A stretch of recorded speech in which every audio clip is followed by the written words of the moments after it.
আসসালামু আলাইকুম। আজ 26শে নভেম্বর 2025 বুধবার। দৈনিক কালের কণ্ঠের প্রধান সংবাদ, অর্ধশত আসনে টানা পড়েন বিএনপির।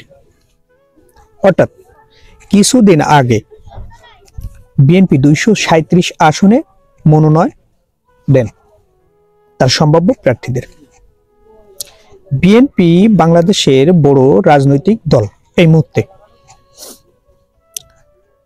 বাংলাদেশের 300 আসনে প্রতিটি আসনে একাধিক যোগ্য প্রার্থী রয়েছে তাদের প্রার্থিতা করার জন্য, কিন্তু বিএনপিকে বেছে নিতে হবে মনোনয়নের জন্য একজন ব্যক্তিকে।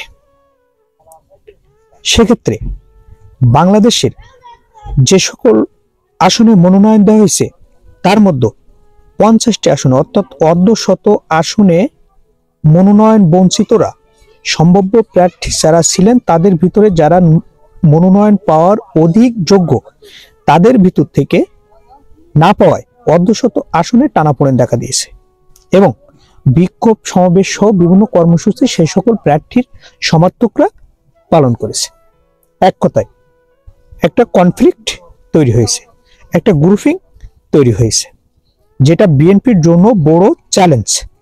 এ সকল প্রার্থীদের নিয়ে যারা মনোনয়ন বঞ্চিত তাদেরকে নিয়ে কিভাবে বিএনপি আগামীতে তাদের রাজনৈতিক মাঠ সাজাবেন এবং এই কনফ্লিক্ট থেকে বেরিয়ে আসবেন, সেটাই এখন বিএনপির জন্য বড় চ্যালেঞ্জ। যেহেতু বাংলাদেশের বড় রাজনৈতিক দল হওয়ার কারণে তাদের প্রার্থীর সংখ্যা অনেক বেশি। এই চ্যালেঞ্জ যদি মোকাবেলা না করতে পারে তবে অনেক আসনে বিএনপির বিদ্রোহী প্রার্থী দেখা দিবে।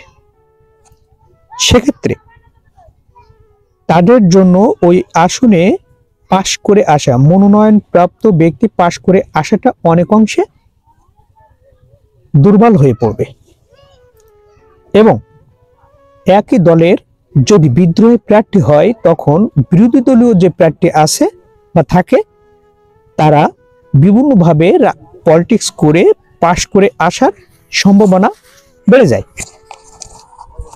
সেক্ষেত্রে বিএনপির জন্য এখন বড় চ্যালেঞ্জ মনোনয়ন বঞ্চিতদের নিয়ে যারা মনোনয়ন প্রাপ্ত হয়েছেন তাদের ভিতরে একটা সমঝোতা সৃষ্টি করে রাজনীতির ব্যালেন্স তৈরি করা, নিজেদেরকে সক্রিয় রাখা এবং ভোটের রাজনীতিতে পাশ করে আসার জন্য, অর্থাৎ আগামী ত্রয়োদশ জাতীয় সংসদ নির্বাচনের জন্য নিজেদেরকে প্রস্তুত করা।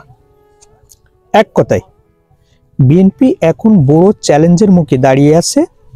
যদি আগামী ডিসেম্বরের প্রথমার্ধে তফসিল ঘোষণা হয় তাহলে নভেম্বর তো শেষ, ডিসেম্বর, জানুয়ারি, ফেব্রুয়ারির প্রথমার্ধে যদি নির্বাচন হয়, এই অল্প সময়ের ভিতরে তাদেরকে অবশ্যই এই মনোনয়ন বঞ্চিতদের যে বিরোধিতা বা কোন্দল এটাকে মেটাতে হবে, না হলে বিএনপি বড় বেকায়দায় পড়বে।